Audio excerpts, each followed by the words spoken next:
Hey everyone, Kyle once again, and welcome back to the next video. Now I'll be discussing talking about the preview of episode 17 of Yashahime, Princess Half Demon, entitled "Trap of the Two Perils." Now, in this preview here, we see the return of Totetsu, one of the two remaining of the four perils, with him and Konton comes back again, but Totetsu comes back once again as well. So it appears that these two here are planning to lay a trap, trap of the two perils. So apparently these two are going to be fighting with our trio again. So this time in the same episode. So that would be nice to see. We see Konton, like there was another different preview for this one, but we see like Konton lay out a spell on the floor. It was one of those things that he casted, those square papers, I forget what they're called though, but that he cast, like when his debut in episode 9. So basically he's laying out a spell, and then Totetsu like blows smoke at them, and it goes to show that because Jubei, the corpse dealer, tells them to take out Totetsu because he's been to protect more virtuous monks once again. And then we end up finding our heroes, basically some kind of illusion, basically, because there's like this, it's like, well, this looks like Moroha is with Setsuna and Toa, but look, Toa and Setsuna are like in this green filter type of valley. They say how deep does this valley go. So it has to be some kind of illusion that Konton probably set up, because it's saying how deep does this valley go. It has to be that goes on forever, so it has to be some kind of illusion, because Konton does have does certain type of spells and all that stuff. So, and even the point where Setsuna tells Toa to cut her, probably cut her, see if this is if this is like definitely an illusion, probably to cut her, probably to wake her up, probably. So, and even Toa is hesitant on doing that though. She doesn't want to do that, because she doesn't want to hurt her sister. And then we see like even Jubei telling during this scene where we see Toa and Setsuna get on Takachiyo, we hear the corpse dealer saying, "No, you need to enter to the gate opening and then end of the gate the gate death." What was it like that? It was something like the gate. Wait a second here. Yeah, I want to get the what I heard. All right.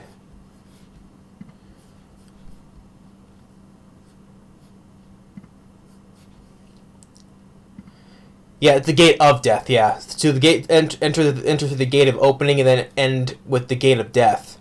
So, which brings me to, is this like enter the gate of opening to the gate of death?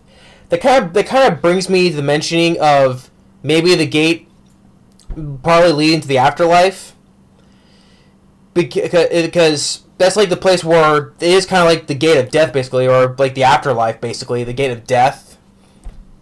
So if they say that, that's probably a mentioning, because that's where, the gate of the afterlife, maybe, because that's where Kagome and Inuyasha were sealed away from Sesshomaru to the Black Pearl. So maybe there's another different way to get through there, because there has been other ways for them to enter where the tomb of Inuyasha and Sesshomaru's father was. So hopefully maybe there's another hint there. Maybe they will get to there, because it says enter the gate of open and enter the gate of death. So who knows? Maybe that's another hint. So maybe that's where they're going. Who knows?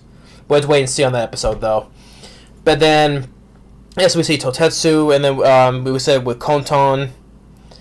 And then we see they're bringing along Riku, because they see Moroha, Setsuna, Toa, and they bring Riku along with riding on Takachiyo, and mentioning that that she's questioning, saying, shall he steal the 3 pearls yet? So maybe this is since we will see his betrayal to the girls, because the whole time he's been with them, he's been being like the nice guy and all that. Though, although we did see kind of a hint of his villainous when he was tormenting Hiramaru, that fire demon.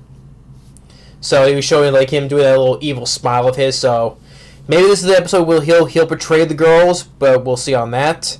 And I do think, speaking of, like I said, with the on the previous episode, that when Konton had the blue pearl, I do believe now that he did lend him, Riku did lend him the blue pearl, because if he had him with him, we would have said something. But I do believe he did give him the blue pearl to Konton. So, but I think that's the case. So I think he did lend it to him, because they can't be two of the same colored pearls or whatever. So, but yeah, I think that's the case. He did lend Konton that blue pearl of his for him to escape from.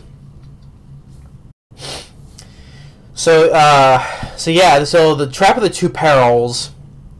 Yeah, this is another episode that's looking forward to, because, like I said, each episode that I've seen has been stepping it up and even further.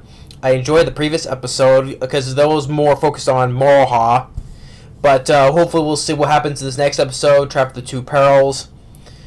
Maybe there's something that will happen. Like I said, the one that's been pointing to is enter to the gate of opening and end with the gate of death. Maybe that's something that will lead to the afterlife. Maybe, hopefully, because I'm sure all of us fans, we would like to see, especially for me, Moroha, to finally meet her parents, basically, finally. But I don't think that's not going to happen in the episode. I'm just only saying, though, because I know there is going to eventually, at a time a little bit down the road, that they will eventually meet their parents. But I'm just only saying that because I would like to see that, though. But I'm just probably getting ahead of myself, though. But I don't think it's not going to happen in this episode, though. But I'm just only trying to point out, though. But yeah, so we'll have to see on this. But I am looking forward to seeing it, and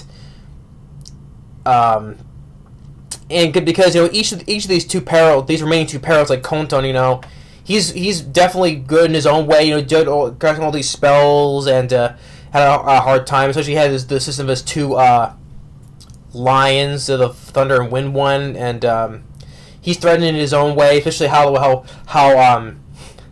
much of an asshole he is in the previous episode where he just purposely just killed those rats. Because he didn't have to, but he said they're disgusting, because he was using that word distasteful. But he didn't have to, but he just kind of felt like it, So it shows him blackmailing Moroha's master, into fighting her. So he is kind of a sly, shady guy, basically. And I like Konton, So he's a good villain too, but and Totetsu, he holds out on his own because how much of a problem he caused for all of them in the episode with Moroku, because he had faced on the twins. They got Moroku, they got Hisui there, and he was a bit much for all four of them, So they get put these two in the same episode together. They could pose a formidable team. So, but we'll see how this episode plays out. But I'm looking forward to it, though. So this is my thoughts on the preview for the Trap of the Two Perils, and also within that, and also hopefully we'll see a Riku's portrayal on the girl. So see on that. But thanks for watching. Stay tuned for the next video. Later.